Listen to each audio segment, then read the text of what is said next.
resources like these guys to lean on for, so you don't get too far off track. And they're custom builders that I respect. And it's so I have that bike now, and Warren wants to come up and rip it apart. Oh man, which Nice. may or I may don't know. not happen. Tito would be happy about that. Yeah, right. Let's see how good you really are with a spider. What did I do last year? I did If you can make not it a sound spider. good, you're a magician. Yeah. I'm trying to think of what the other one I did. What's the one with two wheels in the front, one in the back? The Polaris. That's a spider. That's our spider. Slingshot. Slingshot. Slingshot. Okay. I did a slingshot last year, and I made the mistake of letting the owner have some kind of say in what it was doing. And it had a turbo on it and all kinds of stuff. Oh my gosh. Oh my God, did I want to push that off the lift. I have a car lift, so we were fortunately able to work on it. Oh my God. When we took it in, I'm like, yeah, we can make production pipes of this. When we were done, I'm like, if I ever see another one of these, I'm going to light it on fire. Oh my God. I guess you answered my question then. Well, the spider is much simpler. Yeah. Single muffler with I think 2 bins in the pipe. It's not bad. Yeah, you would think. Yeah, all right, you know what? Why don't you come over? We'll do it. I'd love to see what you can do. Yeah, with it. you It help sounds me. like crap, you know? Don't tell my wife that. She will ride that thing out there and pick you up. Yeah. How far are we talking here? Connecticut. Yeah, just around the corner. No, it is just around the corner. It's a day ride. That would be fun. I've never been up that way. Yeah. Wait, what state are you in? Indiana? Indiana? Yeah, you got a lot of cornfields, right? Yeah. Yeah. Miles and miles. Oh, yeah. Flat. Where at in Connecticut? We're like 15 minutes from Hartford. So I actually live real close to the airport. Hartford Bradley Airport. Gotcha. So it's central Connecticut. I've been there.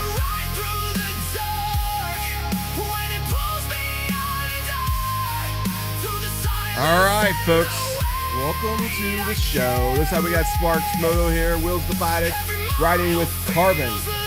You're new to the show. I don't see you subscribed Nice. yet. Jeff Maxwell 249. Welcome to the podcast. Let's see, Drop Bear Moto. Welcome to the podcast. Bonjour, Zebra. Nice fish. Really nice. Yeah, Fish is on here. Fish is here. All right, we have TOCE for the win, as everybody says in here. Yes, Challenger James is in the house. Welcome to the podcast. KC Joe R is in the podcast. Tony Pereira is in the podcast. Welcome. Marcel's in the on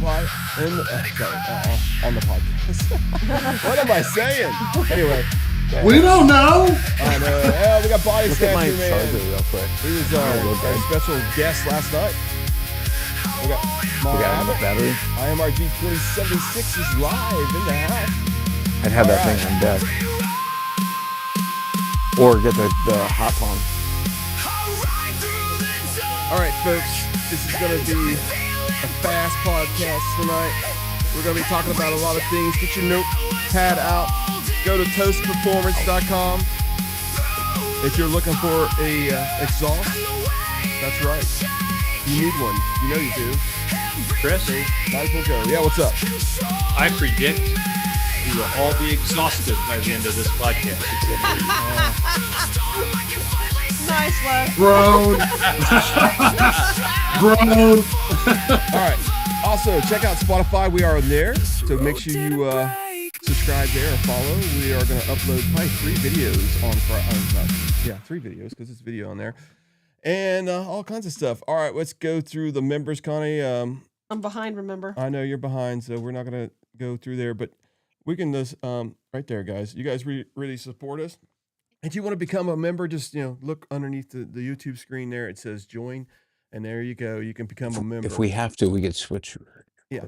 And also, if you go to the website, you can become a member there. Also, you just don't get some of the little emojis and stuff like that you do on YouTube, but we treat you the same either way. I've got it if you want me to say them now. All right. Well, no, we're good. We got This is gonna go dead. You guys know you guys are It's gonna important. make it 45 minutes. Well, go ahead, Connie. Go ahead. Do it. Make it fast. Which one? Our members or monthly members? Monthly members. Monthly members? Yeah. Wind Therapy Addict. Tim Arnold, who's not on tonight. He said he's sorry. Our Indian Adventures, Mixed Boy 420, Bob Cole, Terry Kinnett, Gator Mike, Wheels Divided, Writing Fish, Tony Peoria, Donna IOWA, Scott Spurlock, William Blaze, Kevin Tatum, Josh Pfeiffer, HD Ronnie G, Mike Sampaio, Doug Hampton, Rumble and Growl, Tony G, Bagger Legion, and 2 Rolling Stones. Anything else running? All right. Also, if you're I should there's somebody out there that wants to sponsor the show, you can now because we have a page. We had to do some legal documents and stuff like that. I have had people ask if they could sponsor the show. I wanted to make sure it's fair and honest to all the people out there. But anyway, you can click on that or actually scan that little thing. I'll take you to the application and so on. Also, we have a shop. Now, believe me, I was doing my taxes and oh my gosh, this shop pretty much killed me. Yeah, I hate him. But anyway, I'm gonna tell you guys, this is to be honest with you. We sold some merch last year, but I'm gonna tell you right now, this is the honest. I could tell you, we made $79. It is sad. It really is. I was like, man, the taxes on this stuff is crazy. All right, anyway, right here we have but keep hey, the reason why I told everybody I kept the merch low for a reason. I want people to wear our shirts, and people that's how it's almost free advertisement. So if you buy a shirt. It is free advertisement. For us. It is. Yeah. So if you go to their website, check out our merch. We have all kinds of hats and stuff. Our number one hats are the 112s, the 117s, the 116s, all that kind of stuff. And we also sell a lot of shirts. And I appreciate it. And do me a favor, all right? Because I've been calling people that's been buying our merch, and man, it's been fantastic. Les has been on a couple on there. Yeah. But please leave your phone number on there so I can call you. And we switched your all right. Charged. Here's our friends. We got Riding Fish. We got Gator Mike. We got Indian IMRGs across America. TNA Customs. Legends Never Die, which is coming up pretty close. Dean Speed, BC Customs. Brave Wolf. C Marty 9101. No Love. Pikes Peak. Ride Culture. I gotta get that thing where you guys can actually see his things because that little bright light there. Lawless Garage. Davis Audio. BFP Garage, Ladies First Indian Motorcycles, Our Indian Adventures, Moto Primo, Finesse the Challenger. And I don't know if I can actually say this, but we might be on his show pretty soon. He's going to maybe announce that. Forever Rad, and maybe Dan and TOCE Performance would be one of our friends on here. Anyway, it doesn't cost anything. You got me cornered. Hey, Les, I'm still waiting for our cut out of all this stuff. Where's our part of that $79? Oh man, I wish. Wait a minute. Let me get my Kmart calculator out and figure out what our portion of that would be. It is a Hell true yeah, loss. geez. Trust me, a true loss. All right. All that work for you lost. Trust me. I don't think he's paid for my microphone yet. Just saying. Oh yeah. Hell, I bought my own microphone. Yeah. So, it's crazy. Anyway, we got Dan TOCE tonight. We're gonna have to go to. I know a couple people are drinking here tonight, so we'll have to do the disclaimer here in a second. But anyway, welcome to the podcast. We're glad you're here, man. There's so many stories about your racing, your exhaust systems. I mean, everything. And actually, just overall, just great guy. You know what I'm saying? Oh man, I'm flattered. I'm flattered. Wow, Humbled. what an intro. Humbled. Yeah, look at that. I appreciate you guys having me on here. It means a lot to me. You're friends with all my friends, so I guess we're all friends now. Yeah, I know. That's right. Yeah, likewise. It means a lot to us That's what too. it is. And you said I put you on the spot. It's called Pay It Forward. So Pay it forward, yeah. Yeah, that's what I do when find- I'm impatient in a line. I pay it forward. So one of your Someone's- friends needs to be on our podcast. So you need to contact him and say, listen, you guys got to be on Throttle Iron podcast so we can have a future guest. And that's how we pay it forward. All right. Oh, so okay. Let's do the disclaimer real quick and get that out of the way. All right. DJ voice tonight. Here at Throttle Iron, we believe the balls and throttles do not mix. We promote responsible drinking of spirits and do not condone drinking and riding. While we may enjoy a drink or two during the podcast, sometimes several, we do so safely at home with no riding taking place afterwards. Please enjoy responsibly, follow your local laws, and never drink and ride. Ride safe, live free. Tonight's alcohol review, folks, is one I just picked up today. This is Old Forester's single barrel strength release. It is a show pick from my local liquor store. It's around $99. It's a little at the borderline of my price range, but boy, is it good. It's 126.1 proof.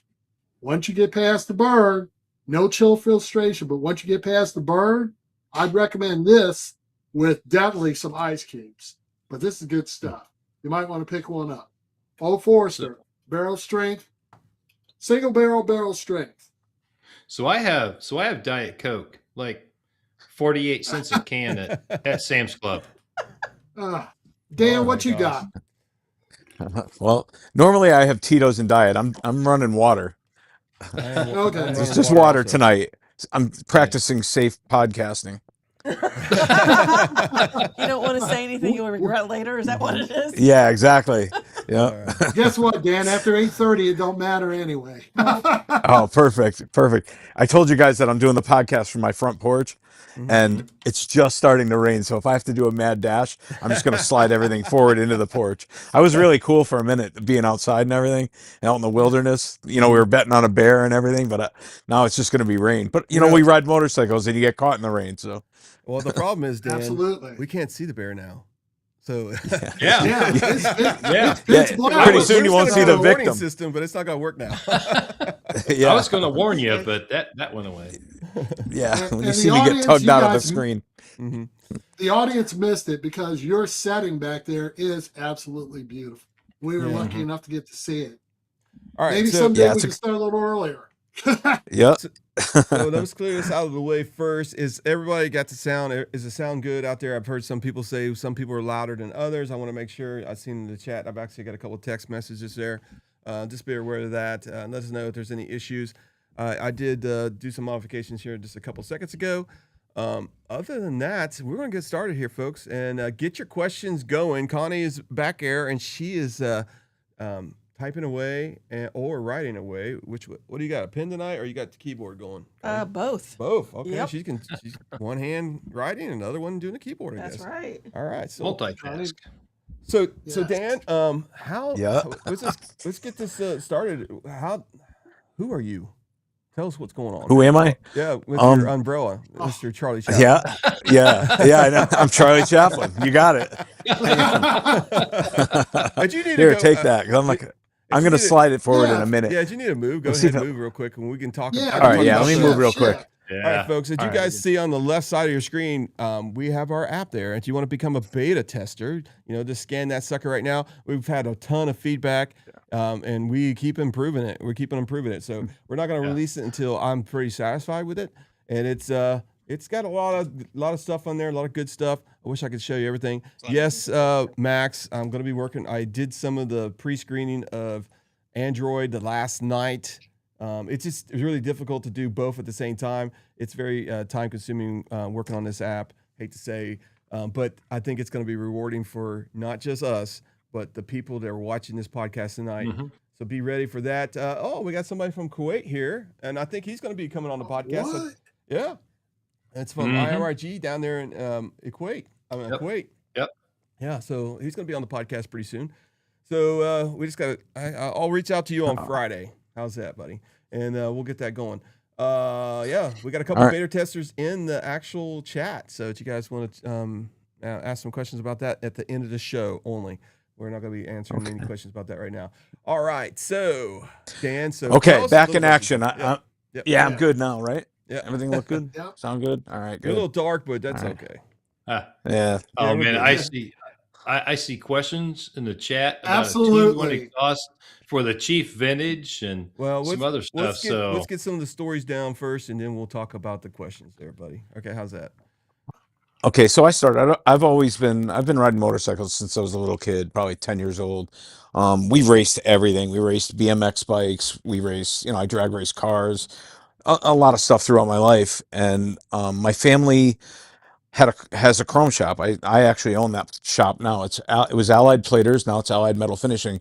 That chrome shop, we're in Hartford, Connecticut originally, and Indian Motorcycle, Pope Motorcycles was a block away.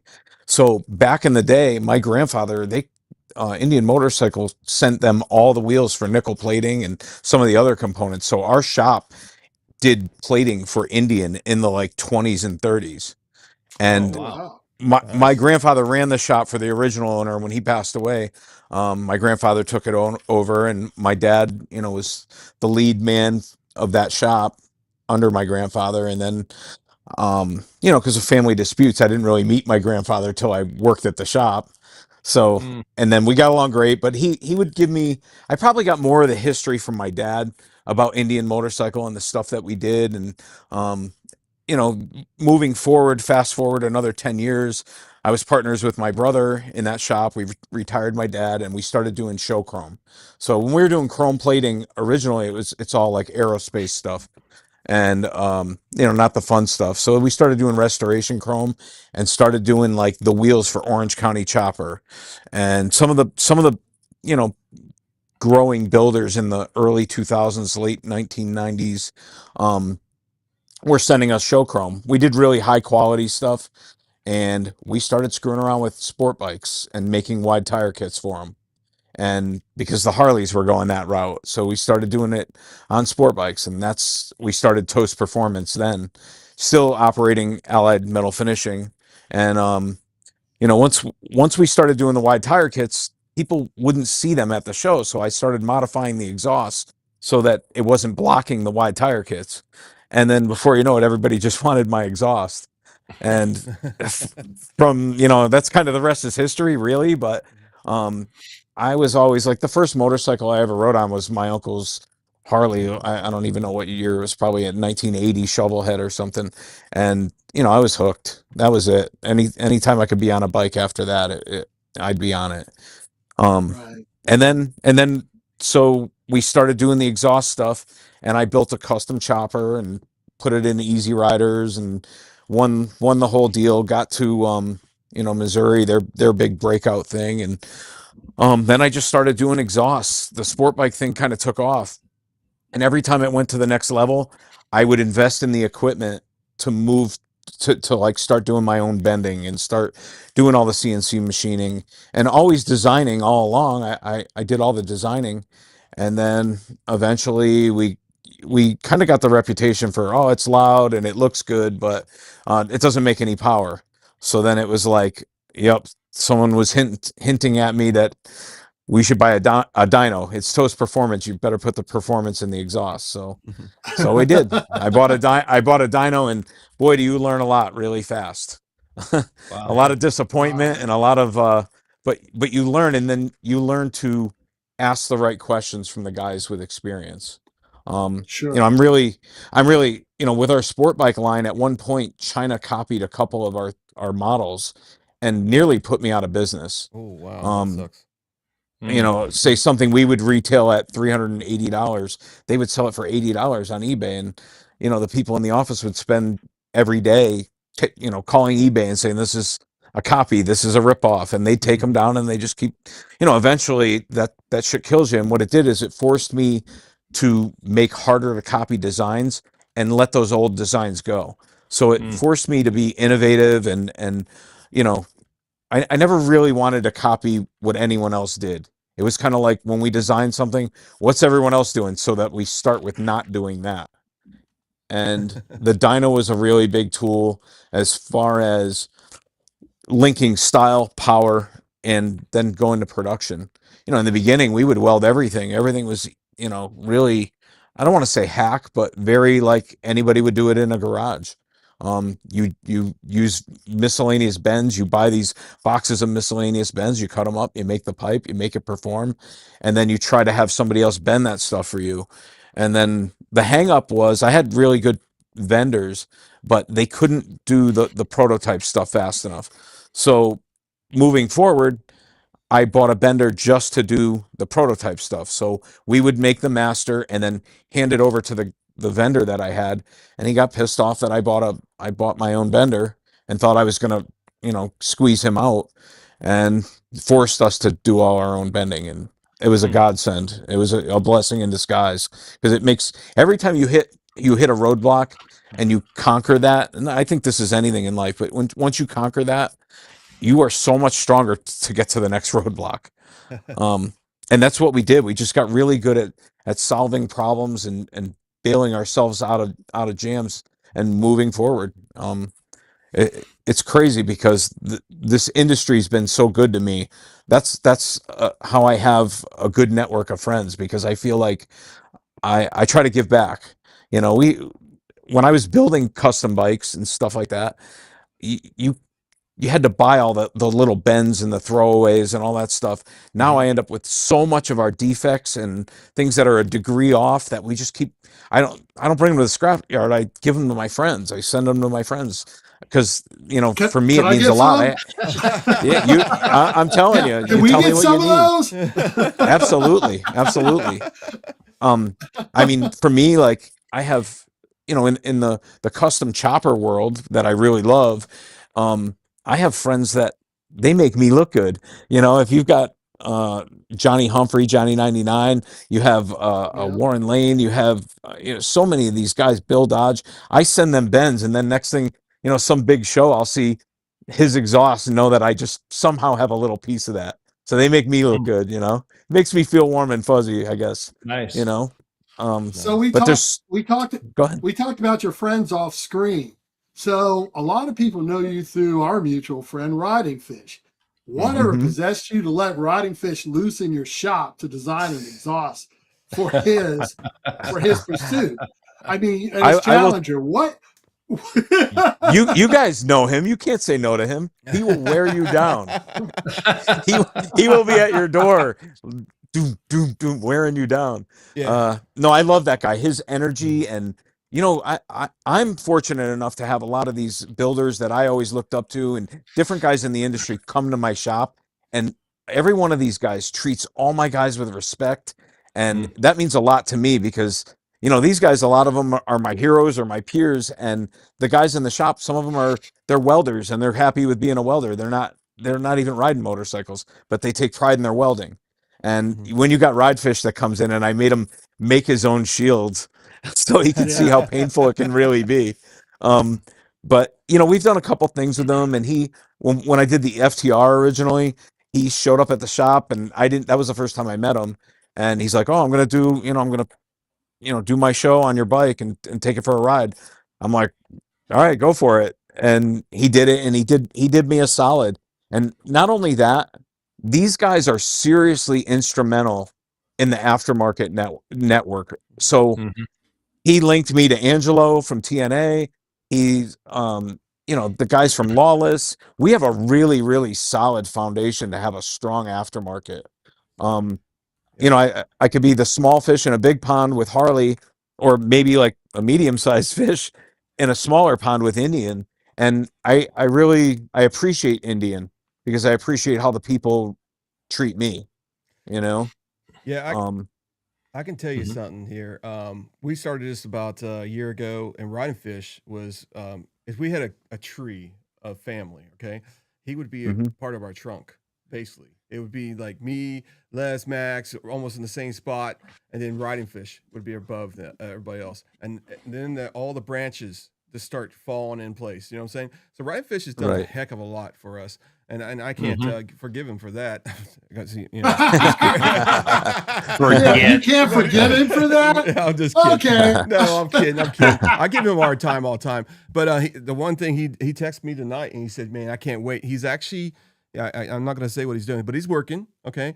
But he's going to try to listen to the show, and he's going to try interact as much as you can. But he's a great guy. I mean, he's done a lot. And if you guys really want to meet Riding Fish, he's going to be on Route 66 on Labor Day. Not Memorial Day. Yeah. What's that? Legends Never Die tour. Yeah. Legends Never Die tour. And we're going to be doing the Route 66, and we're going to do a little bit of the leg. and then we're going to be turning left, and they're going to keep going to California. But you're right, riding fish, and Angelo got you on this show. Yep. Yeah. Yep. And Dan, you're joining that tour too, aren't you? I thought you were doing it. Are you guys pressuring me? No, we were that's talking. what Riding Fish said. He's reporting. Yeah, we that were you're talking going. about it. We're talking about it. It's. I'd like to any chance I get to ride, and I've always wanted to go to I was born in California. My dad was a Marine. I was born in Camp Pendleton. I want to ride the Pacific Coast Highway, before I die, anyways. And this would be a great time to head that way. Chris, you mentioned that left turn. By the end of the day, after that left turn, we will be over 900 miles into that ride. Yeah. I don't know if you've calculated the mileage or not, but we have 900 miles already in by the time we make that turn and get to our destination that day. Yeah, I wish we could go all the way, but it's just, me too. It's just too hard to get back. We had to get back really quick. But anyway, so what are you guys riding? What bikes are you guys riding on that ride? 25 Pursuit, 112. Okay. Yep. I'm riding the same thing. Okay. So, I thought somebody had a Thunderstroke. He does. Me. Oh, okay. I have the. Yeah, we're gonna have to slow down for him, but yeah, he's gonna be riding. Chris. Thank you. Read between the lines. Anyway, what happened was I had a wreck on my older motorcycle, and Les had just traded his in. So the dealership made me a really good deal on his bike, and I knew how meticulous he is about his machines. So normally I wouldn't even look at a new to me bike, but it came from Les, so it's okay. 2024 Roadmaster, 116, factory 116. I put my little spin on it, and it'll do. I'm not going to try and race these guys, but if we're going 80 down the expressway, 80 is 80. It doesn't matter what you're on. Man, it's a beautiful bike. I'm telling you right now. That bike, great bike. I put this is a little slow. I think 13,000 miles in like 9 or 10 months on that bike. Great bike. I took that out to Sturgis and back. Beautiful bike. Yeah. Absolutely beautiful bike. So what will you be riding? That one special bike? Yeah, the one your factory put together for you. That Challenger would be the bike to ride, but maybe I'll tell Angelo that I misplaced his vintage, and then I'll just ride that. hey, if you do, I want to test ride on it. Just saying, I'll swap it. Yeah, that's a beautiful bike. Really. I mean, when he sent me the first picture of it, the first thing I did was I sent it to Warren Lane. And I sent it to Steve Broyles, and I'm like, "Can this thing be cool?" Kind of like, because these are custom builders. These are guys that are really seasoned, top of their game, well respected.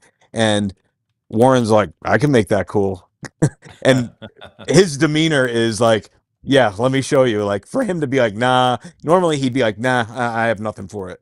He doesn't really like new bikes per se. But that one, he's been calling me every week. "Hey man, I got an idea for the headlight. Hey, I got an idea for this." And he's got a line of parts that we've worked on a little bit, some really cool handlebars, and his stuff. He came to my shop and worked. His stuff is top notch. So I think with me, I'm the performance guy. I'm really mostly exhaust, but we have the capabilities to do a lot of other stuff. And to jump into that bike, I mean, I'm gonna do what Angelo wants because he's given me the opportunity. He wants Cholo. He wants like the ape hanger bars. It's a derivative of Warren Lane's handlebars, and Warren was cool with us using it. And it's going to be pretty sick. It'll be simple, clean, and sick. And Angelo, he'll have it out there. He'll do it. So I get to do the exhaust, and then while it's there, I'm going to make another exhaust that is my preference, and maybe we'll put that one in production. It'll be a 2-into-1. He wants dual fishtails, like real Cholo stuff. Yeah, and I'm like, yeah, and I'm still performance, so I'm gonna make a fishtail 2-into-1. That's pretty badass. I have made that muffler before. It's on one of the Harleys that I have, and it performed really well, sounded really good, and I have to probably change everything to make it work on an Indian, because Indians they're very different, especially than an early Harley. But I love it. So we're going to do something with it. And then, all these guys pitched in and built me a Challenger. Mm-hmm. Yes. For my birthday. So I've had this Challenger. That's what we developed all the exhausts on. I bought it new. I think it's a 2019 or 2020. And we use it. We develop, a lot of times we'll make changes to production and we'll test it on my bike. So that bike just kind of, it's in the shop. It's dusty. I'll bring it to Daytona and ride it it's a spare bike. But these guys pulled a fast one on me. Mm-hmm. So it's all the culprits are Ridefish, Angelo. I mean, we had parts from Dean Speed, from the guys from Lawless came down, Mike from Ride Culture, and like these guys, I look up to these guys. They do good stuff. And I was pissed off because, my girl was hiding me from the shop because I go every day. And, oh, no, you should go do this. You should do that. No, don't go to the shop. And then all of a sudden it's, you should go to the shop. You should go to the shop. And my main guy, I have two main guys, Joey Orsini and Justin Santos. Justin's the guy you'll talk to on the phone or email. Joey's the development design guy with me. And he's like, hey, I'm going to work on some of my own stuff in the shop. If you see the alarm get disarmed, I'm like, okay. And he's doing it day after day. And I'm like, whatever. I go into the shop. They sneak me in there. And I'm like, aha, I caught them. They're having a party in the corner. And they're all surprising me. I thought I caught them. Yeah. So next thing, Angela like, yeah, that's your bike. And I looked outside. I didn't even recognize it. I thought it was his new bike. And I'm like, oh, that's cool. Like, let's go check it out. And he's like, no, this is yours. All the carbon fiber, everything. And I can't say, I appreciate what those guys did. And it gave me I feel like I try to give to everybody as much as I can. These guys turned it all around on me. And, it really meant a lot to me because we're all into bikes. I mean, I was ready to start a TV show. Like, we're going to go finish everybody's projects. Like, because all of us have, those guys don't have time. The guys from Lawless, they don't have time to come down and work on my bike. Mike had to fly in with Fish and Angelo flying in, and everybody's busy. And for them to take the time and work on my bike for around the clock for a couple days was like a really big deal to me.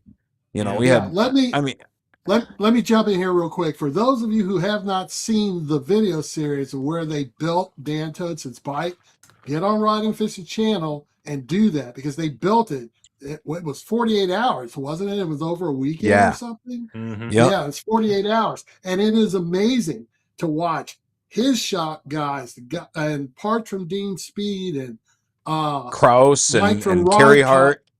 Yeah. And Mike from Ride Culture and all these people chipping in to get this bike done, which usually takes a custom build weeks, months sometimes. They got done in 48 hours.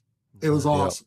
Yeah. I never had a good stereo either. I had Davidson audio. Oh man. Yeah, they geared this thing up, man.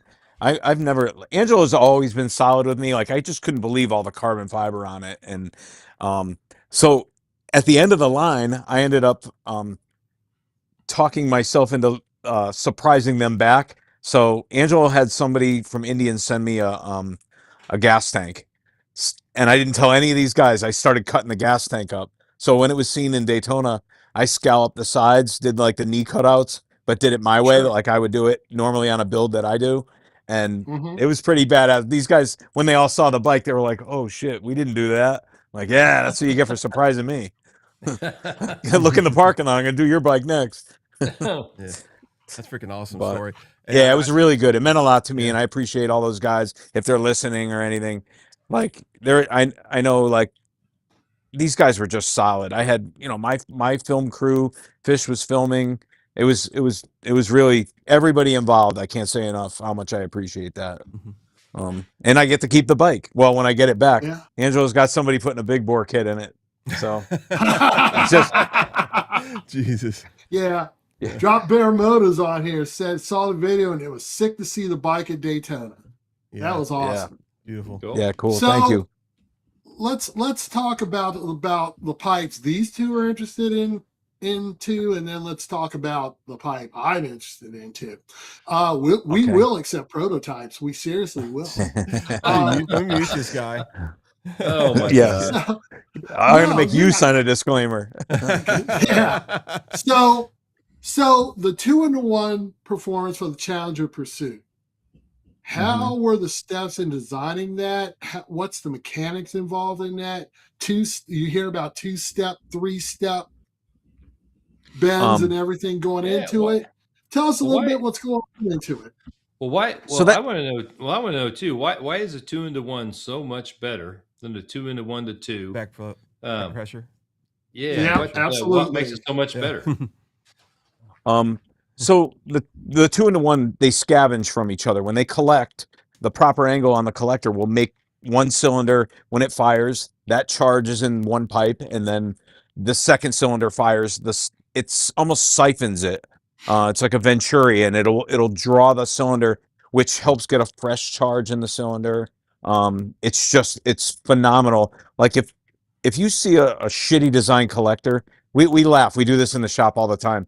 You take a shitty design collector and you blow an air hose in it and you throw stuff at it and it doesn't do anything. It just blows the air in the pipe. So if you do it right, you can vacuum the floor with the scavenging air. If the angle of the collector is done properly, it's just like it's like a funny way of doing it. You do it with confetti. We do it with stuff that's laying around just to be ball busters, but that's the way we make fun of shitty collectors. But our collectors, we've really, really groomed it to the point where it's almost set in stone the way we do it. And then these guys come up with the big bore kits, and you got to up the diameter of the collector to make it perform. But the collector is really where all the power is made. The muffler is, you can restrict power, but you don't really gain power. But that's really tuning talk, to be real with you. But the muffler changes the tone. The more surface area in the muffler, the quieter it gets, the larger diameter hollows out the sound. So we try to balance all of that, but we start with performance. So it goes on the dyno. You step them up. Initially, when we design them, we watch where it's really interesting process. And I learned this from Steve Broyles, the Harley guy, was watch where the pipe stops glowing.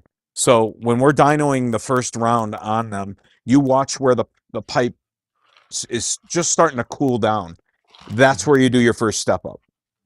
And then, so you do a step up there. So now you're changing the way the velocity is. You're not keeping back pressure on the motor at that point.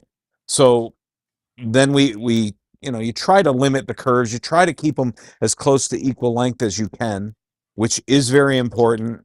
A lot of times that's the tuning for the last half a horsepower, but we tend to make a race pipe and a street pipe version loosely. The street pipe version has to have torque. The longer primaries, the tighter collector, the step ups are a little later in the pipe, and you tune for that. And then once you tune it, you go back and you look, and now the hot spot's in a different place. So now you do your step up somewhere else, and you chase yourself around for a little while, and then you have to make a pipe that lends itself to manufacturing. So it has to be, the benders have to be able to be capable of repeating or putting the bends that close to each other. It's a big process. The first pipe, for us to just make the first pipe, can be upwards of $10,000. And that's like easy. cost. R&D. Wow. Yeah. So that's making jigs so that you can repeat it. And then brackets. To design and CNC machine brackets, make them durable, make them, for the long haul. That's several $1,000s just to do that and get them there. Sure. But there was a question from earlier which ties into this, and I'm trying to go back to find it. But basically, what are the advantages or disadvantages of a short or mid pipe versus a long pipe? It's easier to quiet down the long pipe, and you will keep the torque. If you're running something big bore, for some reason, Indian really likes short pipes. They really respond well to short pipes with a mid-length muffler and a quick step up. Like the big bore stuff especially doesn't need a long primary tube before they step up. They can be pretty close. I learned that on Fish's bike, and some of his guys that he has tuning, they give us feedback, which is incredible because these guys tune the same way all the time. We tune as a tool to not necessarily the tuning, but we tune for the or dyno test for the exhaust design. They're trying to get that last bit of power out of what I designed, which their feedback is everything, because we can make little changes in production and see that in the long run. And now it's a production pipe that performs like a race pipe, which who's getting better bang for the buck and made in the USA? I mean, it doesn't get any better than that, Yeah, that's awesome. All right, let's do a rapid fire here. Connor, you got any questions for us real quick? I think he's answered most of them. Oh, most of them? Okay. Yeah, because I had like 4 down, and he addressed all of them that were being asked pretty much. All right, I just want to welcome all the 50 people watching us on YouTube. Thank you for watching, and also hit that subscribe button, and also like the podcast. We only got 21 people liking it so far.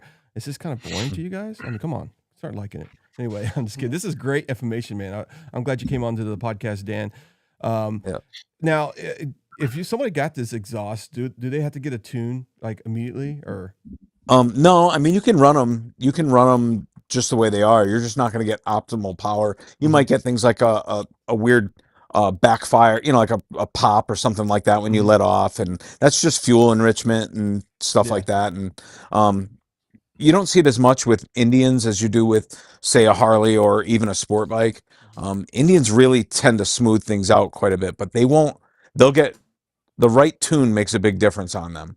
In the beginning, we worked with Ryan Randolph Runway. He worked for Lloyd's and stuff like that.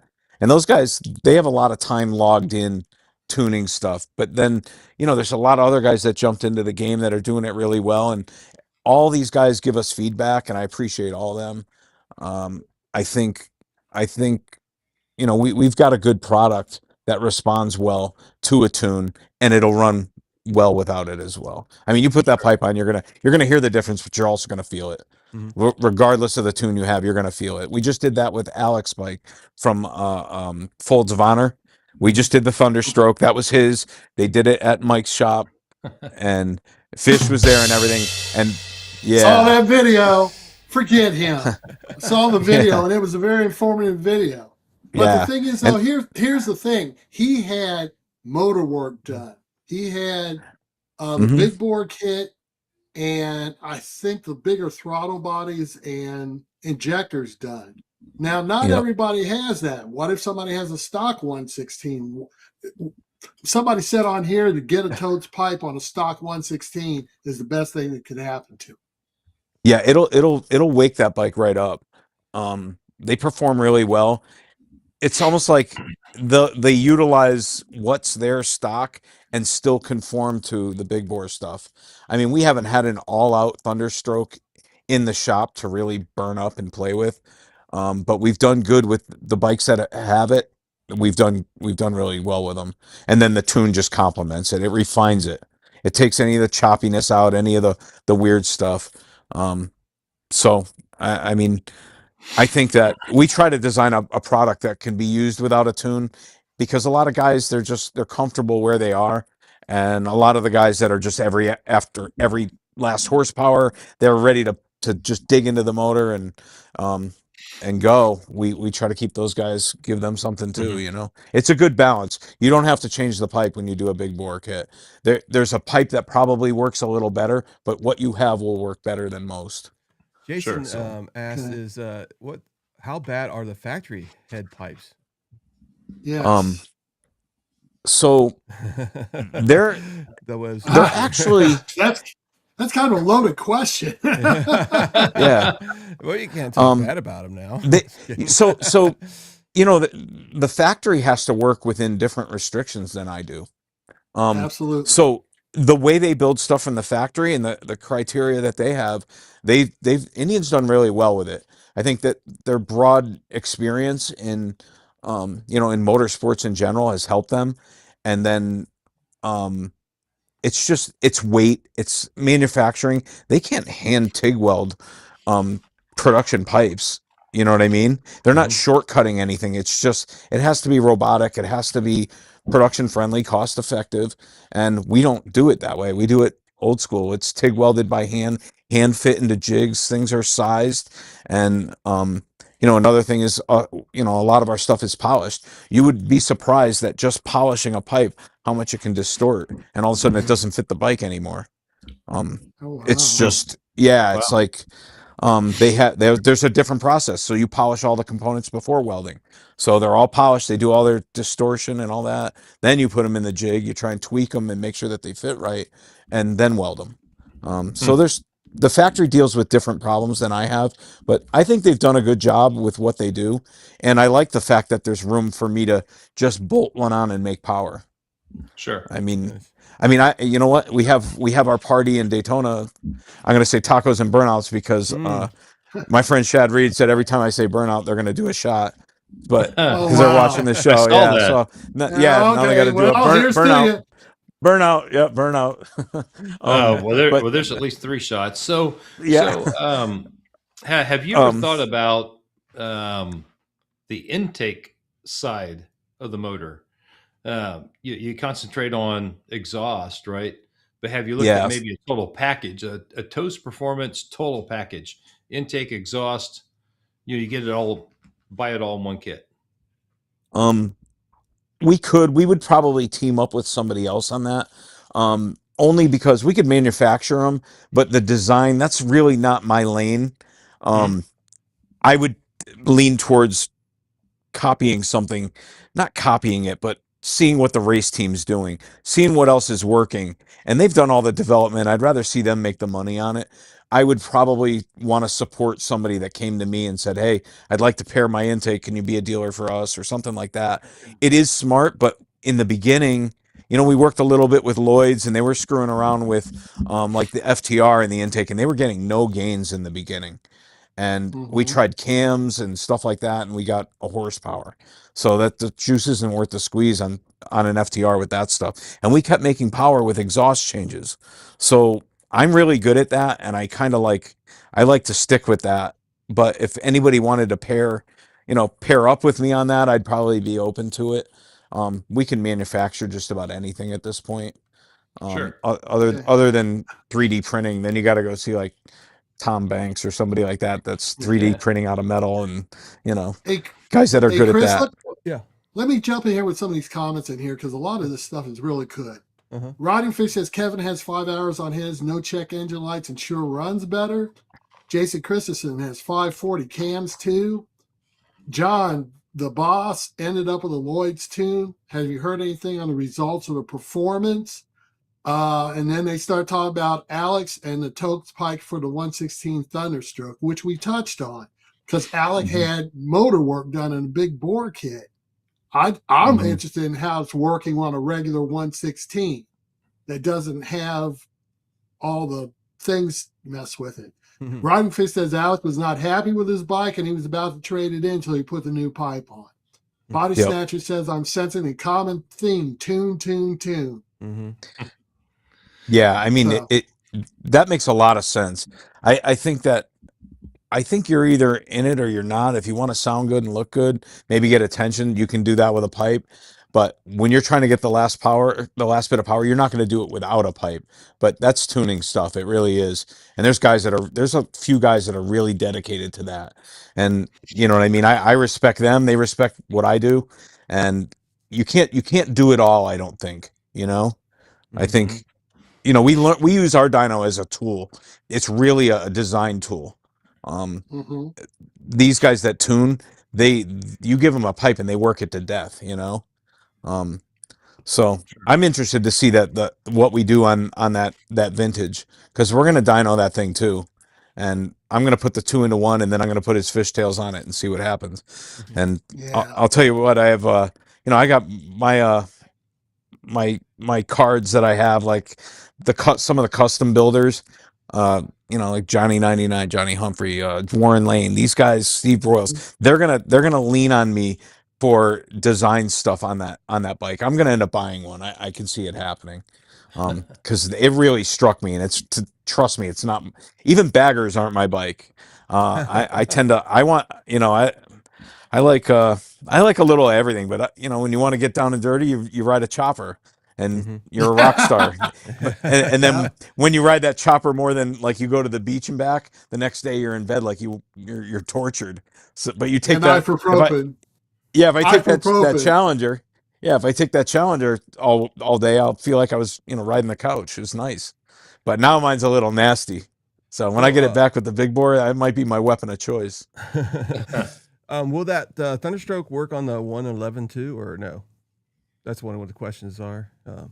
I'm actually not sure. I wouldn't commit to that without knowing. Gotcha. Okay. We also like. That's another reason. Like, I really like to buy the bike or have possession of the bike, so that if we destroy it, if we scratch it, anything like that, we can work more aggressively designing a pipe if I own the bike, just because it's just you wear out fasteners. You take the exhaust studs and you take them off 100 times. They're worn out. You can't do that to somebody's bike. So it's really, you approach it differently. And there's you're welding on stuff, and things can go wrong, and I don't like to do that to people's bikes if I can help it. Angelo doesn't care, because he's like he sets himself up to be a victim with me anyways, because I know he'd do the same thing he'd do the same thing to me. So the way it looks go ahead. No, in Daytona, he had the bike that he brought to the Indian booth at the Speedway, and it was the first time I actually got to ride my Challenger, and I mean, I had to bum gas money from somebody. I was so excited to get on the bike. I didn't have any money, any wallet, anything. All I had was a helmet, and I'm like, yeah, let's go. And then me and Angelo are ripping from stoplight to stoplight, and they're filming us from the Hummer, and I had to bum money for gas, and then we rode to the track doing burnouts and screwing around, and I'm like, oh man, me and Angelo will be dangerous. Let us loose in Daytona with these bikes. Like, we're probably alive because those bikes stayed at the Indian booth the whole time. Wow. I got a question for you. It's out for a second, guys, but I know a lot of us are going to Chattanooga. I don't know if Riding Fish is not, but I think maybe Riding Culture is, and that kind of stuff for the year-end kind of Indian kind of party, I guess you can say. Jack Daniels ride. Would you be attending that maybe, or? I don't know.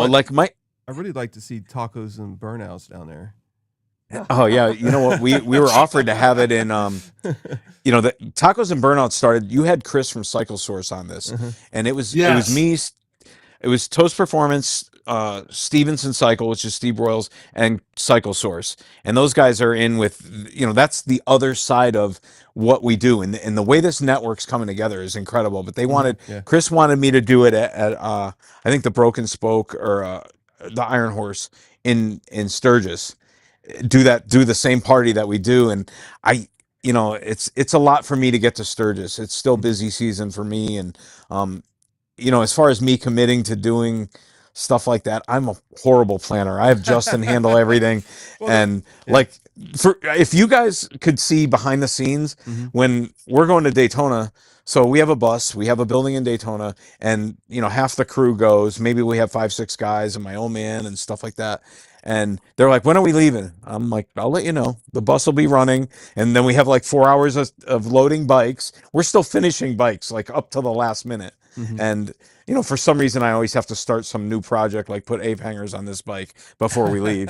And it ends up being like a 3-day thing. But as far as planning, I'm the wrong guy. Well, I know. It's around October. It's October the 1st. It's the first weekend, I guess, or 3rd, whatever it is. And I think we're trying to do it because, like you just said, the community's bonding. We have a lot of friends now. We want to do it like a year-end party where we all get together.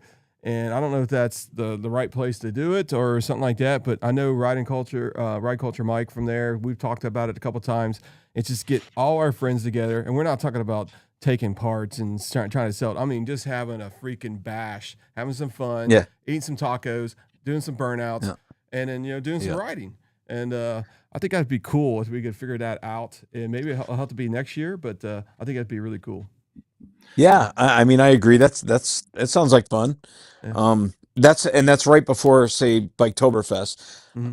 So that's probably what, 2 weeks. Biketoberfest usually the second week of October, something like that. So yeah, maybe we could pull that off. But no wherever you do it, the asphalt's never going to be the same, and probably the neighbors. We'll find an abandoned part. Well, Chris, I'm agreeable to the tacos and to the gathering, but I'm not going to burn off that new Michelin Commander I just put on. Yeah, you got to do it. Not going to do it. They cost too much. Man. That's Throttle Iron. Oh man, so we'll have to raise money for that. We'll start a GoFundMe for you. Oh man, there we go. Yeah, there we go. It's perfect. I'm a little too old for burnouts. I'm past that. I'll tell you what, this has been a great podcast so far, man. I really appreciate you coming on here. I've learned a lot. I really have with exhaust, because that's one of the things I'm going to be looking at is exhaust, and a couple of things. I'm not like really crazy in it because I put a lot of money in this podcast and stuff, but I mean that's eventually probably. I looked at my taxes. I mean. Whatever. My wife's loving them. Yeah. She's been working on them for like 72 hours. She's actually got to take tomorrow off just to work on them because I screw things up. I don't really that good at paperwork, but you think? Yeah. But I'll tell you what, if you go to TOCEperformance.com, it's right underneath him right there in his name title there. Check out the stuff. I mean, it's not just, and we're talking about Indian a lot tonight, but he makes a lot of exhaust. If you have any different bike, he's probably making it. I do. Yeah, not tell you. us. Here we go again. Tell us all the brands. I can fix your tax return problems. I'll tell you that. Dan. Dan. To Chris's point, you do a lot more than just Indian, right? And we tend to focus on Indian a lot on this podcast, but what else do you make systems for? We do all the sport bikes, all the 1 liter bikes, all the now the new like crossplane straight 2s and stuff like that. We're doing all those. The Yamaha R7, the R1s. The R1 was the staple. That's what put me on the map. And so from then on, it's just we've been doing like every GSXR from probably 2001 on. And we still, even the older models, we still make them. We still sell, Yamaha R1s. We'll still sell 2 a day, which that's a pipe from 2004. So it's still relevant, and we still have people like, yeah, man, I just bought this bike just to have your exhaust, because it has a distinct sound, and they perform well, and it's badass. And what's crazy is I'll have in the beginning, I can tell what generation of exhaust it was by how we manufactured it. So when I see something that has like a rivet on TOCE badge, I know it was like that was probably the first 300 pipes that we built. And maybe it'll have like a different kind of logo, and so we'll get a guy that'll be like, man, I crashed my bike, and you think you can fix this exhaust? And they rash it up, or they shredded the coating off it or something, and I'll get that in, and I'll be like, oh my god, it has a badge. This guy's still running my stuff after these years, and we'll send him a brand new system. Like, wow. I save that when I have a collection of those ones with the badges, because those guys, I wouldn't be in this business if it wasn't for those guys taking a chance on a nobody. I've always stood behind my stuff. So, very few people take advantage, have taken advantage of me along the way. So I've been fortunate, and that the long haul of this industry really depends on guys that you guys are dealing with, the Angelos, the ride cultures, Lawless. These guys, they're solid guys. I mean, we're fortunate because everything with Indian is ground level. We don't have to repeat all the Harley stuff, So Cole it's from BC Customs. Yeah. He's out here. Dean Speed did me a solid. I've never even, I never even got a chance to meet him, and his parts were all over our bike. Kraus. I mean, I want to go work on their bikes next time. You know what I mean? Sure. Anyway, We have a strong Well, industry, you know, a yes. strong group of people, you know. Yes, we do. Mhm. The thing is, though, the big knock against Indian has always been that, one, we don't have enough dealers, which Matt Kennedy is trying to fix, and our aftermarket parts catalog isn't 3 New York phone books large like Harley's is. But we're getting there. And people like you, Dan, are really instrumental into getting there. Because like I said, before you adapted to Indian, I could count on one hand. In fact, I still can count on one hand the amount of performance exhaust that you could put on an Indian. You can put on a Challenger and a Pursuit, but there wasn't anything for a Thunderstroke. There might have been one or two at the most. Now we're getting some numbers in there. And like I said, you're going to be a busy man. Because like I said, judging from our interest on here, there are a lot of guys like me with older Thunderstroke bikes that want your pipe. Yep. So we did get a lot of response from you know, Ride Fish's video and stuff like that. But remember earlier I was explaining how much it costs to do that first exhaust could be upwards of $10,000 plus buying the bike, or you know, rather than borrowing it, and then shields cost as much as the pipes to make, if not more. More often than not, to make shields costs more because you're stamping them, and the die sets could be $100,000. You know, you're not using a CNC bender and stuff like that, and welding. You have to stamp these, and you have to do them properly, or else they don't work. So if you were going to build stuff for Harleys, there's Harleys everywhere. The guys are stunting them, they're destroying them. The guys are, you know, the bagger guys are putting miles on. So to design a pipe for them, you're going to see the return on investment, because there's just such a mass volume. With Indian, it's not as lucrative from the outside looking in, as far as from the exhaust business. But the network that you guys are involved in, and then I'm involved in, they're changing that. So they're bringing in the right guys. I mean, they've got, you know, we've got Cody No Love. He brings a lot of attention. He's into bikes. You've got, there's just so many people involved that can bring the right attention to it. And with me, I have a big background of, you know, the custom bike builders and even sport bike guys that are starting to, you know, I let people ride my Indian, you know, like the FTR and the Challenger. I let people ride them. They borrow them when we're in Daytona, and now they're like, man, that bike's snappy. Oh, I like that. Now it's almost like a test drive, but those guys will never go to the track or go to the Indian booth and get in line and do all that shit. But if I leave a bike out there with a key in it, you bet your ass they're going to drag race it down the road. You know, and then we've had more than one drag race at TOCE Performance in Daytona. Trust me. I can't wait to go to Daytona next year, man. It sounds like a freaking blast. Yeah, it's a good time. Yeah, and that's one thing that we focus on a lot, and that's the reason why, you know, if you look at the bottom down here, I wish I could put everybody's logo down there, but nobody pays for their logo on here. Now, they want to sponsor the show, that's a different story. But nobody pays. These are our friends that they helped us build this podcast pretty much, because being a guest on here, and you are one of them. And that's one of the things that I kind of pride on our podcast is that we're, you know, and I changed our actually banner on our Facebook. I don't know if anybody noticed that. I put in there, you know, powering the future of Indian aftermarket, and that's bringing you guys to these people in this chat right here. And I'll tell you, I see it. I see people buying. I mean, there's a bunch of people here, like they buy Davison Audio, they bought Forever Rad stuff. They've gone to a bunch of people that's been our guests and went to their website and bought stuff. And a bunch of people that have bought TOCE Performance pipes. There's literally tens of them on here.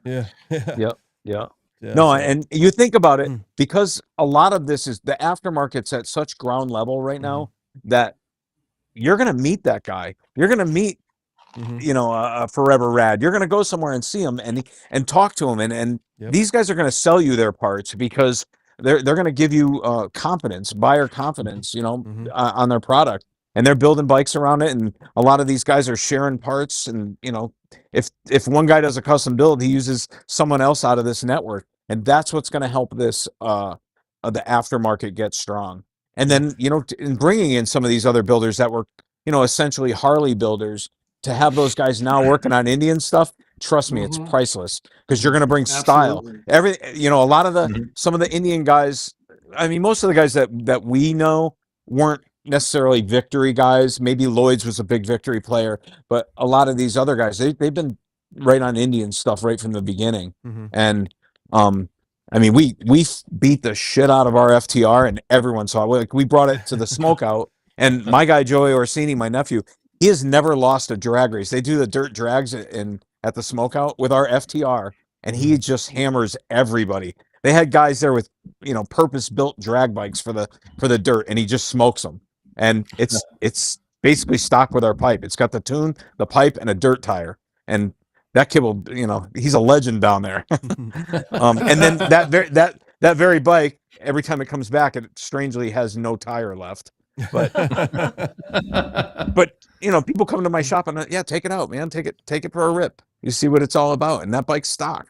You know what I mean? Yeah. As far it's no motor work, no big bore stuff, and that's our party in Daytona. Like, I looked over and Ola was there. And I'm like, holy shit! Like, he's at my party.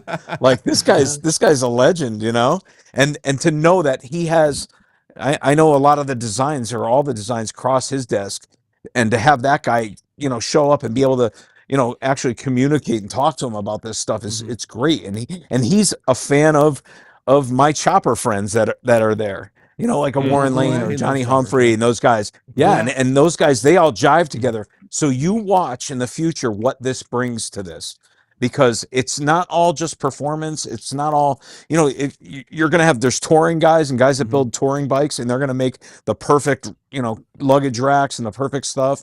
And you're going to have the performance guy, and you're going to have the custom guy. And then before you know it, we're going to have these kids doing wheelies.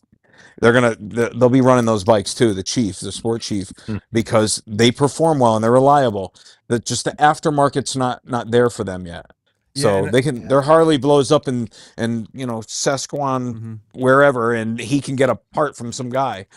The Indian breaks, he might be in trouble. So the aftermarket will bring that around, in my opinion.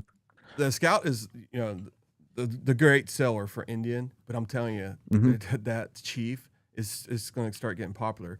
And I don't know if one day they'll have to bring out a Power Plus one or not, but I'm telling you. No. The Thunderstroke is pretty badass. Like, I have to, I walk by that.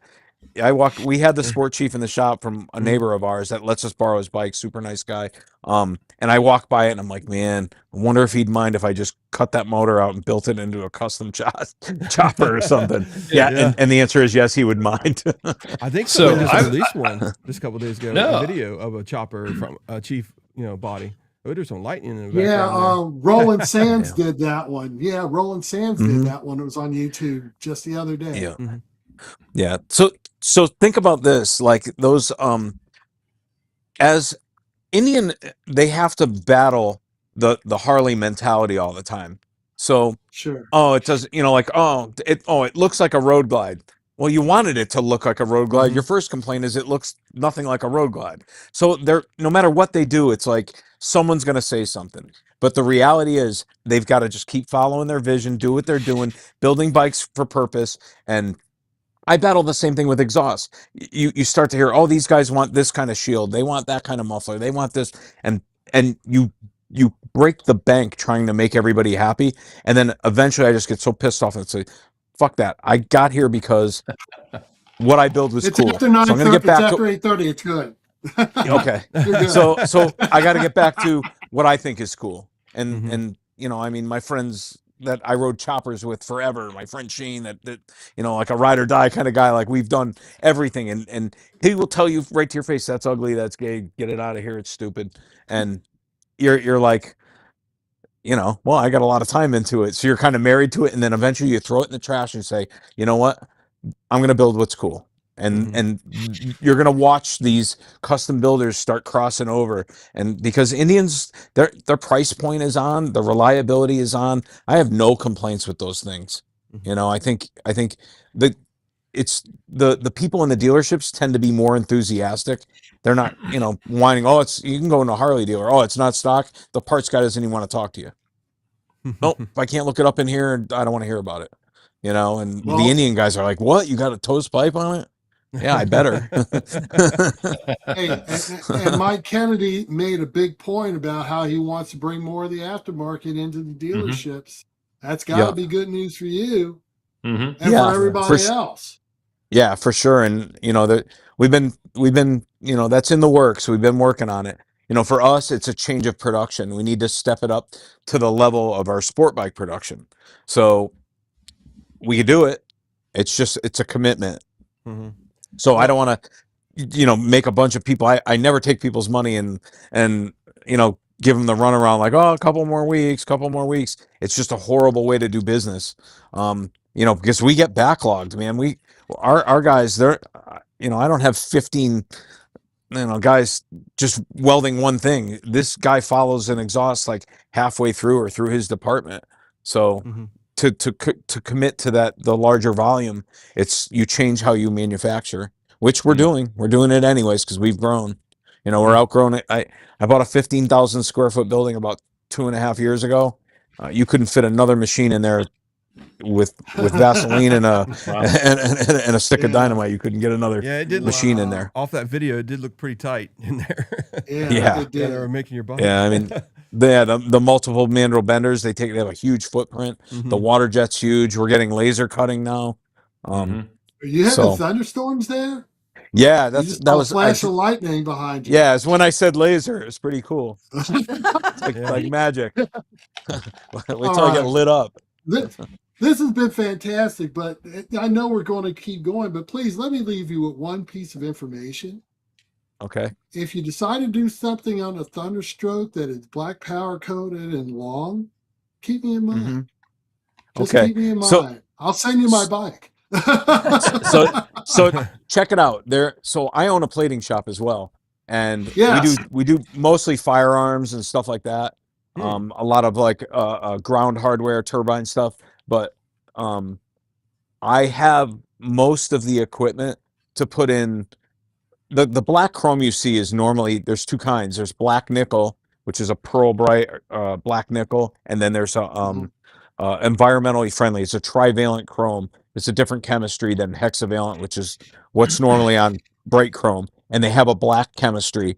And I have the equipment to do it. It's been in the works. I just can't dedicate the time. I also have an anodizing line ready to go in, and I get so hung up in the design end of the motorcycle company that I can't spread myself that thin and be in the plating shop. It's a mile away, and it feels like it's 100 miles away sometime.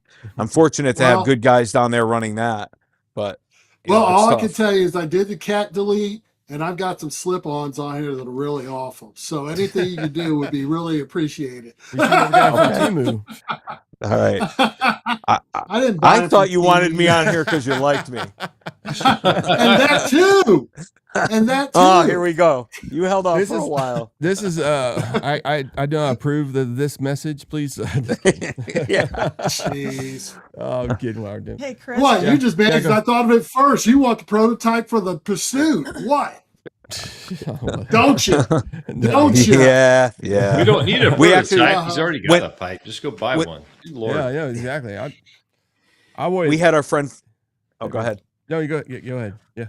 All right, so we had our friend from Scranton Motors. I brought his bike to Daytona because he was flying in with his girlfriend, and when we came back with that Thunderstroke Chieftain, I said, "Hey, can I hang on to it for a couple of weeks?" And he's like, "Yeah, sure."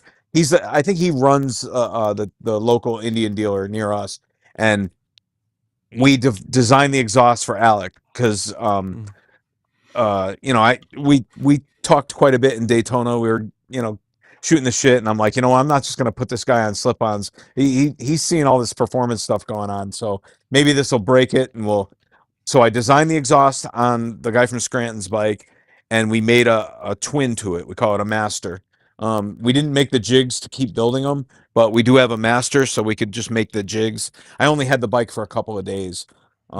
So Alec got the prototype. He's a test dummy in the whole setup. We made a system to jack the bags up and support them, which is a common thing because Indian uses the mufflers to hold the bags in place, which is a great design if you're never going to change the exhaust. And even our aftermarket slip-ons, they work with that. But once you're going performance and you're starting to move collectors and moving pipes and shorten things up, you need to stabilize the bags. You need to jack them up just so that the exhaust isn't blowing right on them.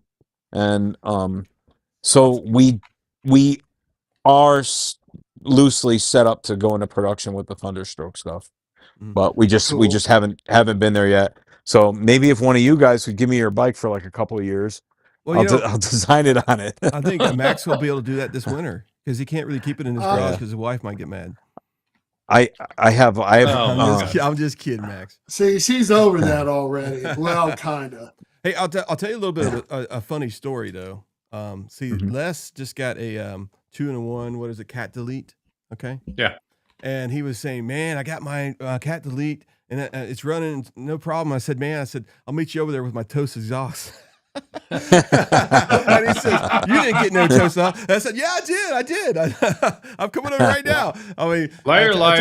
Hey, I'll tell you what. You have a well name. I mean, TOCE exhaust. I mean, it is big in the exhaust market. Whenever somebody says that on Indian, they're like, "It's primo brand, man. Just never take shortcuts. Keep it the way it is, and word of mouth is going to give you sales wherever you go. I mean, it's simple as that." Yeah. So I appreciate that. I really appreciate that. I mean, we try hard. We're trying to grow with the times, and there's a lot of exhaust guys going out of business right now. There's a lot of that our industry, and that you say that could be me. If you play too loose, that could be me. And so I take that seriously, and fortunately for me, I'm also friends with a lot of my competitors. So you share what your troubles are and what you're thinking the future looks like. And I think the aftermarket for Indian getting stronger like this, it solidifies me to invest into that and say, yeah, we're gonna make models for all this stuff. And I like I said, the network is everything to me. So yeah, we actually had a question says would like to help distribute. Any chance of becoming a dealer? If someone's interested in becoming a dealer, understand that you're working with Indian, maybe to expand your distributorship, but if someone wants to become a dealer, a smaller shop, how do they do that, Dan? They would probably have to buy through a distribution hub. That's the way we're trying to set it up, because for us to do one here, one there, and ship, the distribution hub can handle the shipping individualized. So we're going to ship to them in bulk, and they'll individual package from there. Only because every time I do one of those other deals where we're doing drop ships and stuff like that, it always ends up just being a lot of hiccups. Although we sell retail and have no hiccups, well, limited hiccups. But I mean, Justin is our guy. If you go to TOCE Performance at Gmail, you can send him an email, and he'll help you out as far as becoming a dealer. But right now we're overhauling our dealer program because we've made a lot of changes recently, because we can't hold all the inventory, and as many guys are happy they get theirs. There's 3 guys that are like, "Hey, I've been waiting a year. They're never available." And it's like, well, Justin has a system where he'll like email all the guys that have been waiting, and if they're all gone, you're asked out. Because right now they're not production. The margins aren't there in production yet. So we haven't refined the process. It all boils down to shields. That's usually our killer. Because we just refit them. If anybody that's watching or has received a TOCE exhaust, they're assembled, and basically you drop your factory exhaust off and put ours right on. It's not like a whole overhaul. You've watched some of the videos. They're already in place. The collector's in place. The shields are fit to that pipe, because it's like you're buying a handmade custom exhaust at production prices. So we've got to kind of grow out of that, I think, at some point. And that's when you want dealers installing your stuff more so than the guy at home. I mean, there's a lot of guys at home that they're good with their hands, good, mechanically, and they'll get it done and they'll be fine. But you have some guys that think that I'm going to watch that YouTube video and I'm going to be fine. And they're the guys that he's pissed off and he's calling at 3 a.m, and you're like, all right, dude, just take the springs off, leave everything loose, let it relax into place, shake the bike, do a little tap dance, something like that, and start snugging stuff up. Like the guy at the dealer already knows. He learned that fighting with exhaust. Doesn't matter who the brand is. You there's a way you approach it. And that's why we stuck with assembling them, because we have, like for the Challengers, we have this thing, we call it the capture bracket. It's a 4-piece bracket, and it's very difficult to understand if you've never put one together. So we assemble it and put it right on the exhaust and ship it to you adjusted. So you should be able to just slip it right onto your bike. And guys that have taken that apart, they fight with it and stuff like that. And once you've done it, you can do a million of them. I could, my guy fits them up on a bike to adjust them, to send them to you, and he does them in under 10 minutes. So he literally does a complete install in 10 minutes. So there's a learning curve to it, and I like dealing with dealers for that matter, but there's very few, but we do have guys that struggle with it. It took me an hour to just get my damn muffler off the other night. The thing was stuck. Yeah, and the more miles they have on them, the worse they are. I'm coming up on 10,000. So the right hand muffler was stuck on pretty daggone well. I'll say that. Yeah. All right, so I got your website on here right now. So if you're looking at the Indian parts here, okay, so here you go. As you can see, this comes as pretty much all together. All you have to do is put a couple things together. Bam, snaps right onto your bike, ready to go, ready to rock and roll. So this is the Indian right here, Challenger one, and I don't know what that one is right there because I can't see. Let me turn it on the FTR high mount is that one. Yeah. All right, let me back up here. And then what's this one right here? This is a shorty.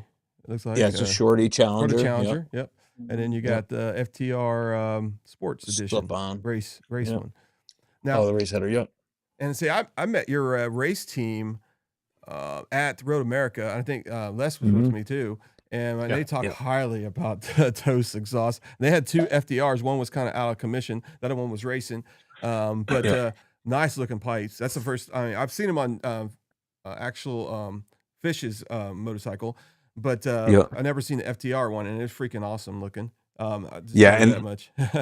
and those guys, Carbon, and those guys on the race team, they're phenomenal riders, and they communicate back to us. They've they bring us a lot of business, and it's because they just have such a good attitude. Not only are they extremely talented, they love the bikes, they love what we do. And they've shaped how our exhausts are designed as well. That's the race side of it. There's you can't design a race pipe unless you have a guy racing with it. You know what I mean? You can't just envision that. And those guys have helped us with that, and we try to help them as much as we can. And everybody supporting them and going there and buying apparel and whatnot from them, that helps keep them moving forward and keeps the Indian aftermarket strong. That's all part of that network, and I feel so positive about it.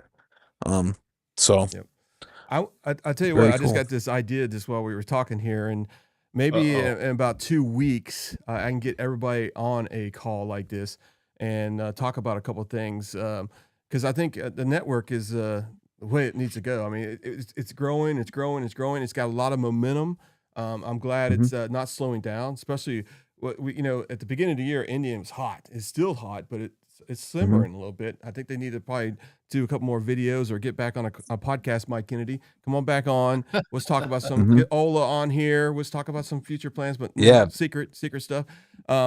Because we have a lot of good guests on here, and this has been an outstanding podcast. We had Angela, which is in the chat right now, here last week. So if you guys want to watch that one, just hit the rewind on YouTube.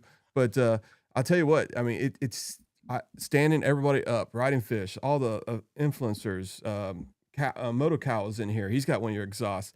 All these people that just stand behind you and know how well you're. And the reason why I'm bringing this up, we had a couple of people who was on our podcast when we did Forever Rad, and they had the wrong impression with him. And when he was on our podcast, it totally changed their whole outlook on opinion. And it was like, wow. So it's great about this community. I mean, I really love it. We didn't start out trying to be an Indian podcast, tell you the truth. Yeah. But there's nobody out there doing it, so we might as well keep sticking with it. We do have Harley Davidson guests on here too, and we support both brands because we need more riders out there. Totally. But Indian right now is our forte. So I would have to change my hat and change my flags. Yeah. And change your exhaust. Don't forget that. And my shirt. So too much effort. Hey, Chris, body You know, sensor. and you guys cross linking with like Chris Callan from Cyclosaurus and Grease and Gears, like that. You should be a guest on his show. You know what I mean? Like to cross pollinate. It really works good because Dave Pirowitz. You're familiar with him, right? Mm-hmm. Yeah, he's a legend in the Harley stuff. His daughter was riding an Indian for a while. She's raced Sons of Speed Indian with me, and these guys. There's just the hamsters and that whole network. A lot of these guys they're into Indians too. So to have them, they've got experience. Like I've learned a lot from Dave Pirowitz. I'm really fortunate that I'm in the new network with you guys and everything, but I've got all these solids like Dave Pirowitz and Steve Broyles and Chris Callan's introduced me. Chris and Steve introduced me to everybody in the Harley world, and I'm fortunate to have that, and I can watch the mistakes that the aftermarket made and why those guys failed or toughed it out. And it's ultimately you gotta spread the wealth. You know what I mean? You work together. If somebody's making a good product, even if you're going to compete against them, be upfront about it. Like if you're both making the same part, I'm going to do mine different. We're not making the exact same part, and everybody needs to communicate. I'll tell you what, it's a much better business atmosphere if everyone's communicating, and you don't have to love everybody, you don't have to personally like the guy, but at least if there's a mutual respect and you can work together, the industry gets really strong from that. And there's a lot of good guys in this. There's a lot of guys that are in it for the long haul, which the Harley world, you had a lot, especially with choppers, you had a lot of flash in the pan guys, and follow the trends, and the guys that were always innovating are the guys still doing it to this day. So that's my piece, and I'm sticking to it. All right. Well, let's do a little call out here. If you are watching and you haven't subscribed yet, what are you waiting on? Come on, help us out. Like this podcast, and this will help them out more than ever. The more you like, and after the podcast is over with, put some comments. I don't know. We have a lot of comments here. Maybe 1,000 comments right now live, but the ones that really matter is after the podcast kind of finalizes the next day. Ask some questions, and sometimes we have Dan and them. They look at the video the next couple of days and they answer some questions. So that's the most important thing, to get the word out. Because our videos, they start at this level, but they just keep going up, and somebody hears about TOCE, they watch our video. They see us interview them and that kind of stuff. So that helps out the aftermarket people also. So please comment after the video's uploaded, or it's actually uploaded now, but it doesn't process until tomorrow. And that would be great. Now, you had a question with body sensor? Yeah. You may have already addressed it. I don't know. He said, Dan, is the Challenger, Pursuit, Elite pipe the same for the new Chieftain Power Plus platform? Good question. Yeah. It's the same. That's a good question. That's a really good question. I think it's the same. I believe it is. I would have to double check that. I think it is. I think it uses the same bracket. But if you shoot an email to TOCE Performance at Gmail, they'll answer it first thing tomorrow. Angelo, he's been talking about this Chief Vintage all night. He's on there and said, "Talk about the Chief Vintage." Yeah, Angelo, all night. Angelo, tell us about the one that you brought to the Bermuda Triangle and never saw it again.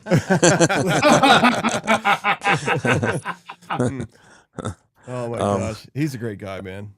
Yeah, no, I love that guy. He's all in, man. He's that guy. So he's a guy that will keep this network glued together. Yes. He's a nucleus. Yeah, for sure, for sure. And what's really cool about him is I got to know him from Bride and Fish. All right. And I've got to know you, and I got to know other people. I'm telling you, he wants to keep he wants to be competitive, but he wants everybody to be on the same page and keep improving and keep going. And he doesn't matter if somebody comes out with a better part than he is. I mean, he's just proud of him, and that's what's cool about that. So. Yeah, and think about this. So you got Fish that is connected to Indian with the ambassador end, and we've got another guy, Mike Ferralio, has had our back. Like if you go on any of the forums and you watch it, this guy bails me out of more questions than anybody, and he rocks our stuff. He keeps his bikes clean. And there's always feedback from him. We send him something, and he'll tell you something he likes, something we might want to change, and he's a solid. And these guys keep us in touch with all the people that we can't talk to. So, the guys from Indian, they don't know me from anybody. They probably have heard of my exhaust, but they don't personally know me. Yeah. My connection is through Fish or for Ferralio or for Angelo. Angelo's more on the parts end of it, whereas Fish is on the rider end of it. And then you guys are, another way to communicate. So it's like just a different aspect of the network. So I'm glad that that you guys considered me to be on here and that I'm part of this. So it's good for business, and it's there's definitely a good group of people involved in this. Yep. So all right, they said this exhaust is on display and testing at Lakeville, Indian. Is that correct? Okay, cool. The 116. Yeah, Amanda so that's said on. that a lot of people stop just to see the exhaust on the motorcycles. That's a freaking awesome. Oh, nice. Let's see, around November, I have a couple openings on podcasts. You want to join again, maybe in November, and we'll talk about Christmas sales, try to get some sales for you. Yeah, and I mean, if you ever have another one of those podcasts where it's like, a bunch of the guys that are in the aftermarket industry, I know you did a couple with a lot of people and stuff. I'd love to be on it again. You know what I mean? Get Angela on here, Mike from Ride Culture. BC Customs. Davison Audio. Holy cow, that'd be like a smorgasbord for that one. Yeah, that'd be the Indian aftermarket roundtable. Exactly right. I do want to have a meeting with a lot of people because I want to show some people what we're doing behind the scenes to help out aftermarket, and I think you guys would be impressive. And I want to see what we can do to help out as much as we possibly can, because as we grow, you guys grow, and you guys support us, and we grow. So, and that's one of the main things. Like you said, it's a big, I guess holding hands kind of thing. But big we're all big network, and we're a bunch of friends. Yeah. Yep. And Max is back here. He's like shaking his head. It's like, Chris, man, what? Chris, I'm not holding hands. And you'll never ride on back of my bike. You held my hand the other night. What are you talking No, about? unless you get a flat or your bike burns up. I'm still waiting for your handlebars to catch on fire. That's the only reason you would be on the back of my bike. I will call someone to pick him up. He won't get on back. Call an Uber. Won't get on ever again. I'm here for you. All right. So, any other questions we got here? Anything? Connie? Birds, crickets? Sorry. Do I have a cricket sign? Let me see if I can get a cricket sound here. Sorry. Oh, this is pretty close. That is not a cricket. Jeez. No, I ain't nowhere near a damn cricket. Are you a city boy or what? That is not a cricket. Blew my earballs. Drops out. If we have a chance to come up here. Earballs. I went to Phoenix and I actually did a tour to Dean Speed's shop, and I thought it was pretty cool. If we ever I saw that episode. Yeah. That was good. I just did it on a whim. I'm not very good at that kind of stuff, and I said, let's just do it. Let's see what happens. And if we come to your shop, are we okay with that? Do a little tour. Yeah. We'll let you. Yeah, know absolutely. Absolutely. I'll bring my bike. Man, Chris, okay. Yeah. Chris, I got a bunch of airline points, so I can make it happen pretty quick. That's no problem. Yeah. What now? A bunch of airline points, so I can get tickets to be out there pretty. Oh yeah. Yeah, that's pretty. Yeah. Okay, so free ticket for me, free ticket for you. Oh no. What? No. I'm not holding hands. You're not riding on back of my bike, and I'm not getting you a free plane ticket. Now, come on. I'm not invited. I don't get to play in the reindeer. Yes, you can. You can come. You can come. Oh, come on, Rudolph. Rudolph. You're on the back of my bike as we ride it up there. Yeah. What do we talk about the back of the bike? I got your back of the bike right here. All right, moving right along. All right. So what kind of events are you doing this year? Where are you going to be at? we'll do. I mean, Sturgis is probably not happening. Okay. We'll do the smoke out. We will do, tacos and burnouts. We have it in October and in March. Laconia is really close. We don't normally go to it. I don't know why. It never really did well for me with sport bikes, and the juice wasn't worth the squeeze. It's a lot to get, especially in busy season for us. It's a lot to pack everything up and go there. We're not really an event business. We kind of, that's why Daytona works for us. We have our spot. Everybody kind of comes to us. We got a pretty good family there, so that works for us. But as far as other events, I'm not sure what we're really doing at this point. I wanted to go to the Sons of Speed race in Tennessee. Billy Lane bought the track down there. I wanted to take our circle track bike and run it on that dirt track, but I don't know if that's going to happen. So a lot of your competitors do set up at events and they do the installs there. And for a lot of people, that's their only real chance to get something done at a reasonable price. I mean, I know you're involved with Daytona, but is that possible in the future? Maybe we thought about it. Not your thing. Go ahead. We considered that. We were gonna update the dyno we have and then bring our dyno down there and actually do installs in dyno. The shop down there just isn't. It's just not set up for it. But maybe someday. We won't do the like Vance and Hines trailer that goes to. Our Trask is putting turbo kits on and everything. Like that he's a legend. That guy's really doing a lot with Harley stuff.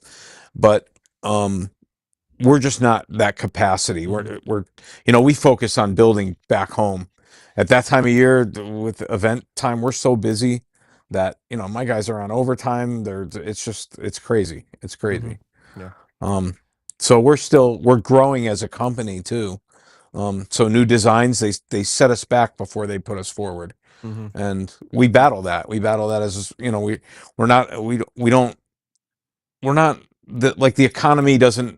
the economy affects us as far as materials and stuff like that, but obviously we're made in the USA, so tariffs don't mean shit to us. Yeah. It doesn't change any of that. Like COVID was a godsend for us. We were able to work through it, and we did great because everyone was riding motorcycles. And that got us to the next level. That's why we bought this big building, and now we're looking at an even bigger one. But we'll see what the future holds. At this point, I'm not getting any younger either. I got to start, I want to ride a little bit more and work a little less at some point. Yeah, it sounds like Been there, done that. Great things in your future here. One of the Vive on two wheels asked, how does TOCE compare to other brands? And he thinks maybe somebody asked this already. He just came on. No, he asked it up farther, but I didn't get a chance to tell you. Okay, gotcha. He had like Tab and Chromeworks, I think. Is that the other one? I don't know. I didn't see that part. But no, neither did I. I can just tell you, I've seen pipes together. I mean, I've seen Riding Fish. I got Tab Performance slip-ons on mine. I don't know what Les has got on. I think he's got Indian brand, second stage. Max has got some slip-ons on here. And I've seen a full, what is it? I can't remember what that Premier, what is it? USA one, Performance one? I can't remember what that one's called. But you mean Freedom Performance? Yeah, Freedom Performance. And I'm telling you, yours looks more static and also performing better. I would say 100%. I like how yours looks. It looks really good. It's got some, So I didn't want to throw names out there. Yeah. I mean, we all know because there aren't that many. Yeah. There are not that many that design a performance pipe for Pursuit, Challenger, not to even mention Thunderstroke. In Thunderstroke, there's only 2. Yeah. In Challenger Pursuit, there are 4. Yeah. So, but they're all good brands. I mean, those guys are built. Brands. Yeah, they're built to manufacture like larger volume. We are still like a handmade exhaust that you're buying production. So it's not, there's no robotic welding. There's no, the design of it was never designed to be like, mass produced. It's all precision. It's CNC machined. We use hard chrome plating in certain components. We use the best. If you were going to build a one-off custom exhaust for a show bike or for a race bike, you would build it the way we do it in our shop. Yep. Anything else, to me, not everything else, but basically anything else is production. It's, we don't MIG weld things. There's a lot of exhausts that perform, pretty good, pull the shields off, and they're MIG welded, and I won't say they look like ass, but they look like ass. It's got a pretty skirt on a real pretty dress on an ugly broad. Oh my goodness. Okay. But ours is sexy through and through. Yeah. Oh man. Yeah, he Nice. currently has stock pipes on his 21 Challenger. I'm telling you right now, you can't go wrong with the 2-in-1. It's I've seen it on Ride and Fish. I've heard it on Ride and Fish. It's a sweet sounding pipe, man. You can hear it 5 miles away. Yeah. Just kidding. Yeah, go ahead. It's not just the owner that has to love it; the neighbors have to love it too. Yeah, that's true. I call mine the neighbor haters, and I think Les has the neighbor haters now because his is twice as loud as mine now. Nah. It is louder, a little bit louder, but It's real funny where I used to live. I lived, a lot of turns and twists in my life. When I got divorced, I bought a house that was pretty close to the shop, and it was on kind of a main road. And you park the TOCE truck there and the TOCE trailer there. After a few months, the middle of the night, everybody with a TOCE exhaust is driving by. Blah, blah, blah, in the rev limiter on sport bikes at 2 a.m. They're coming back from riding and stuff like that. And I'm in my bed like, oh my God, my fucking neighbors are going to kill me. Oh my God. I just hear, cause they know it's about me, cause I'm always riding bikes in and out of my garage. So I feel you guys on the neighbor thing, but be kind to your neighbors. Better to be They're the ones that call loud. the cops. He said better to be loud and proud. Right Yeah. there. Yeah. I would say. So I think we got to get together. We got to have some kind of at the end of the year kind of party. And what they're saying here, and I think Tennessee is a good central location for Davison Auto and everything like that. They have great rides down there. I know the IMRG down there personally, with Ed and Jeff, and they just do great down there. And they got these rides to a T. And everybody on here is saying now you need to ride more, Dan. So I think you're going to have to take a vacation. All right. Well, at least 1 week, take a vacation. Don't worry about the business. Go down there, have some fun with everybody and enjoy it. Well, Jeff said to come to Jack Daniels as my guest. He's talking to Dan. Oh yeah. Uh-huh. Okay, cool. yep.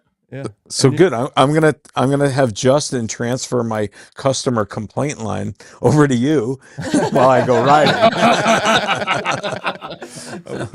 we can handle that, Connie. Yeah. Okay, perfect. Yeah, I'm working on your 3-wheeler. That's right. Sorry, your exhaust has been delayed a couple weeks. I'm working on this special exhaust. Oh my God. I love it. That's awesome. I do. Let's see. I do have something to say that I know a lot of people's been asking for this guy to be on here, but Ray Salato is going to be on the podcast sooner or later. I'm bad at pronouncing last names, but yes, Soletto. Yeah, is going to be on here. Soletto. Yeah, Soletto, and it's another thing. Keeping the family together and having another guest on there because we have a lot of people that's requested him. We had a lot of people request you, and I'm glad we finally got you on here. A lot. Yeah, a lot. Yeah, it was my pleasure. My pleasure for sure. Mm-hmm. Yeah. All right. Well, yeah. Go ahead. I might lose you guys. My phone is at 10%. Yeah. At Yeah. 8%. Okay. So if we do get cut short, know that it wasn't intentional. I wasn't offended by all the shit you're talking. All right. Well, it's been a pleasure, sir. Thank you. This is going to be your time to say whatever you want to, Dan. I'm going to put you on the spot. Go ahead. All right. Well, you guys, first of all, thanks for having me on here. You're instrumental in keeping the industry strong, and which benefits me and all the people that work for me. And I think all the aftermarket guys, this can really be a big thing if we all play nice together and everybody's, working together. It's a good thing. And so it's, as much as you guys appreciate me being on here, I appreciate you guys. So Gotcha. that's my spiel. What do you think? It's good Very enough. nice. All right, All right. just let everybody know. I do have the beta testers now. I want to make sure that we make this clear that I will probably be calling you to make sure, because I got some stuff in this app that I do not want to. It's American app, okay? That's like you said, American made. We're here spending 24 hours a day almost creating this thing. It's really nice and smooth right now, as some of the beta testers on there. It's going to be really good for manufacturers, aftermarket parts for them. And it's going to be, I've thought of a bunch of things in this thing. So I'll probably will be reaching out, either me, Les, or Max. I'm going to get Max involved. And it'll be a questionnaire there, because I don't want somebody to be, just signing up to be on the beta to see what we are hiding behind the curtain. So, and I want to keep it close to us. So, all right. Very cool. Yeah. So I appreciate you being on here, and I think if I can get with Angelo, you, and a couple other people, so you guys can see what's behind the curtain, I think you guys will like it also. So, and I think he's got 8% left. So 6. All right, we're men live. I think we're gonna go while the getting's good. Yeah. All right, everybody, thanks for watching. Make sure you go and comment tomorrow. Like and share the podcast. And peace, everybody. We're out of here. We're going to see if we can get let's see, what is it? Right through the night. Let's go to the iron. Let's go through the Namaste. Namaste. All right, Les, what do you Everybody got? enjoy. Yeah, thanks, Stan, for coming on. Thoroughly enjoyed it. Great conversation. All right. man. Same here. Thanks, guys. Good night. Thanks, everybody. Yep, have a good night, folks. Thanks, man. On Spotify, Facebook. Good night, guys.